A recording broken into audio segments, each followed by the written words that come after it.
మీరు దేవుణ్ణే రాయి అంటున్నారు. అది సాధారణమైన రాయి కాదు. మేమందరం మంత్రోచ్చారణ చేసి దాన్ని దేవుణ్ణి చేశాం. కొండ పొరలో నుంచి పగలగొట్టిన రాయికి మంత్రోచ్చారణ చేసి దేవుణ్ణి చేసే బదులు కడజాతి వాడికి మంత్రోచ్చారణ చేసి అగ్రకులం వాడిగా చేశారంటే ఈ సమస్య ఉంటది కదా.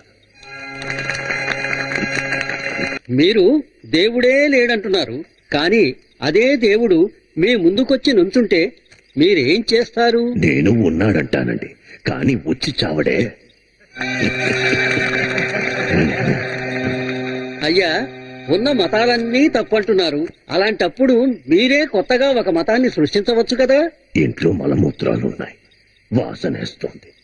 దాన్ని ఊడ్చి పడేయమంటే దానికి బదులుగా అక్కడ పన్నీరు చల్లుతామంటే ఇదెక్కడ న్యాయం అండి? కొత్తగా మతాల్ని పెట్టాలని నేను అనడం లేదు. ఉన్న మతాల్లో మనుషుల్ని మనుషులుగా గౌరవించడం లేదు, సమానత్వం లేదు, క్రమశిక్షణ లేదు.